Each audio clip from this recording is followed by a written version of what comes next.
jmoy parastina Kurdistan peyvek derket ortaya li ser ve yekil servete gelek rexistin saziyen Kurda civin da xistin îro jvan civina yek li keneke li Brükselê peykat îro mevan emine stüdyoya jî çar mevan divê civînê dabûn piştî civînê hatin stüdyoya me mevan emen yek Serdar Velat Begî endam ya peymanê serxwe bûn xazên Kurdistan pir bu xêratin Zeynep İnici endama rêveberiya pekan platforma Kurdên Anatolya navî wî jî bi xêratin dîsa Hüseyin Erkan nûnerê tevgera kawa yê Avrupa wî jî bi xêratin bername o dîsa nûnerê Partiya Demokrat Kurdên Sûriye endamê wê nûnerê wê Avrupa Mahmud Davut bi mera wî jî bi xêratin. Hemen persemişte bikin berban kijan sedem yani heza evta pişkili ki bezin davi mesela raydarın pek ki dema daxuyani dedin devin ve ki da devleta Türk serixnine hezi navne teviji pişkili dedini juan cesaret girt ku erişi virakir erişi Kurdistan'ın kir. Teşekkür saurez le cenabtu le bineri cenabet هێرشی داگیرکەرەکان چه بە تورک و چه بە ئێرانی دا نە شتێکی تازە و نوێ بەڵکو بە سەدان ساڵە تێدە کۆشنگە داگیرکەر کورد لە ناوبەرن و کورد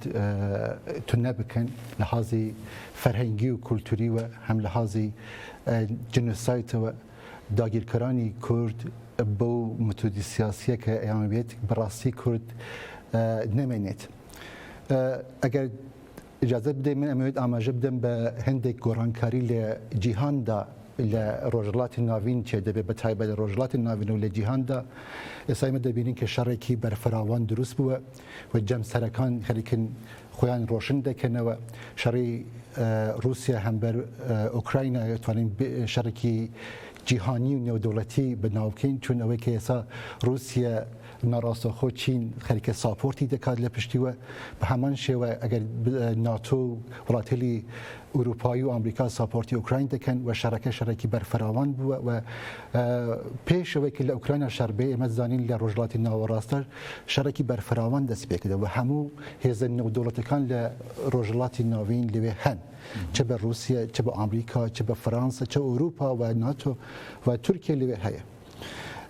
ئێمە دەزانین 100 ساڵە دوای پەیمانی سایکس-پیکۆ کە کوردستان دابەش بوو بەسەر 4 وڵاتدا کوردەکان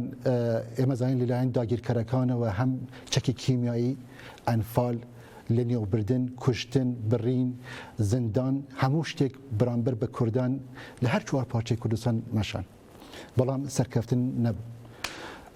لێرە دا تورکیا بەڕاستی ئەوەی نییە کە بێژی کە بەهانەی پەکەکەوە خەریکە هێرش دەکات و ئامانجی ئەو سەرەکی ئەو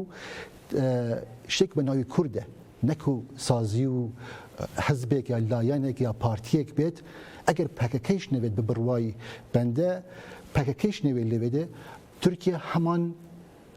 هەڵوێست بگرێت. Burası bir yapıyorsun tamam bırak tam ki eve ekibi mesela روشلاتا ناوین ترکیه تا بسا سایکس پیکوت کرد و پیمانه او هن خیالی وی نو عثمانیت و یری بری و پیمانه سایکس پیکوت بری چال و در عثمانی هفونن آخا ترکیه داونه کردستان ایرود خازه دیسا وی بدسخه میساکی ملیه او بنافتکن دفرادا کرد چمال پیشیاوی آستهنگن وی هدفی ویدا وی خیالی ویدا جناب اشارت بشتکی زور گرین کرد میثاقی ملی ل 1920 اگر از هلان نکم لوی ل پارلمان ترکیه میثاقی ملی هات جواندن که او ایالات موصل حلب به ایالات ترکیه کرکوک و مصر او ایالات موصل هر کرکوک دگریت و باشور کردستان و روجاوای کردستان دگریت او استش حالیا است ترکیه به همان پلان زمانی که اردوغان هات اردوغان یمن دزانی بک‌گراوندی وی اخوان مسلمینه تا که باخچلی یک زمانی که حکومت پکنن باخچلی پارتی کی فاشیزمی ترک دا و نیو عثمانی و اردوغان هتفل هفت دخوازن عثمانی که نیو اتا ترکیه عثمانی یا چون بیجم فاشیسمی عثمانی دروست بکنوه به همان متودی سیاسی دیانویت براستی باشوری کردستان روجاوای کردستان کشن شیر کیفی خویان اما دبینین که وان هیزی خویان برده افرین داگیر کرد براستی جنوساد لافرین چه کردن حتی داری خورمای اما افرینه به دزی بردن که اوان دار خورما رحم نکرد دار زیتون ببوره دار زیتونی اما رحم نکردن و براستی اما دبینین ام نک بس ترکیه داگیرکران وکو ایران و ترکیه وکو ولاتیلی داگیرکر هر دم دخوازن کرد تو نبکن و به همون شبه بله ولی تو کی جان تعلق بینی یعنی به شهری دا به شهری با ادیشن داگیر کردید کی جان دست کفتی کرداد که من بن تعلق کی خب دزانین لدو بشی کردستان یسا باشوری کردستان استاتویی که هي و روجاوای کردستان استاتویی که هي اما لباشوری کردستان پارلمانک من هي حکومتک من هي لروجاوای کردستان دسکوتی که یک جرزور من هي روجاوای کردستان خوب روبری که دموکراسی و مدرنی درست کرده و توانیتی پیکاتکای تر وقت ترکمن لیوهن سریانی کلدانی عرب همو مافیان بداد وش بشوی کی باش اداره خوب کات خب اما اشتیک که داگیرکران لیده ترسن داگیرکر لیده ترسن که کرد خلی که بریوبری خوی باش بروه یعنی دترسن اف سیستم بلا اما دزانین ورده لباشوری کردستان خب همو امیت شکلی رابلم امی کرد یعنی حزبی اما پارتی اما بریوبری اما کمو کردیان فرن به کمو کردی نینه بلان به همو به کمو کردی که اگر تماشا که تو به حتی باشوری کردستانش او تو حولیر و سلیمانی تکی بغداد و شونی باجر تری او براورد کیت حولیر و سلیمانی پر باشتره لهمو بوارک لهمو بواری اکونومی ولا بواری فرهنگی ولا بواری سیاسی و براستی باشوری کردستان یا روجاوای کردستان ایسا تقریبا نمونیه که تقریبا ناویجم به کمو کاستیه کمو کاستی پر هي براستی هنه بلام ایسا کرد خلی که سیاست وانی چه بوه سیستمی وان چه بوه روح النتوي ويان چه بوه اما بره دا گوتن فارس دا گوتن کردنیه فارسی شاخاوی برای دا گوتن ترک شاخاوی ان حاضر نبو بیجن دا گوتن کرد نکار خوب برای او برد بلام ایسا کاک فارغ لما وی 30 سال را بردو هیدی کردستان حرکت چه دبی هیدی دو بشی کردستان لهر بشی که کردستان اگر تو ایسا روجاوای کردستان تکی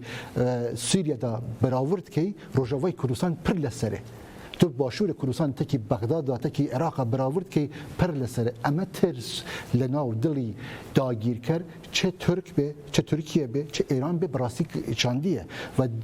اوان دبینن کردستان برو چبون دچوا کردستان مزن برو چبون دچوا و به همون شیوک ایانویت لیره دا پیش به کرد بگیرن به همون شیوک تو نبکن لمیجودا کاک فارق لمیجودا کردان برانبری کیمیا بران بون انفال بون کشتن برین بون بلام کرد برخودان کردی لیره دا دبینن که سیستم درست بوده سیستمی که دموکراسی سیستمی که براستی سیستمی که مدرن هشتی که تازه که کرد برو پیش باد اما ترس و وحشت خسدلی داگیر کرد و ایانویک لیره دا به همون شیوک پیش بوا بگرن بلام کرد براستی من وکو خون رشبین نیم از گشبینم بله هم بر کردان پارتی کردان مخابن ناکوکی هیا مخابن بیرو بوچون جواز هیا بلام استا هدی هنگاو به هنگاو وکو اورو لجوینا دید هدی برو یک دنگی کرد چه بوه اساس زمان 20 سال برنیه 10 سال برنیه پارتی کرد بکاره مثلا هر پارتی یک بید هر حزب یک بید بکارید برجوندی بالای کرد لبرچاو نگرید همو احزاب کردی چهار پارچه کردستان ابد براستی برجوندی بالای کرد لبرچاو گرید چه باشور بید چه روجاوای کردستان بید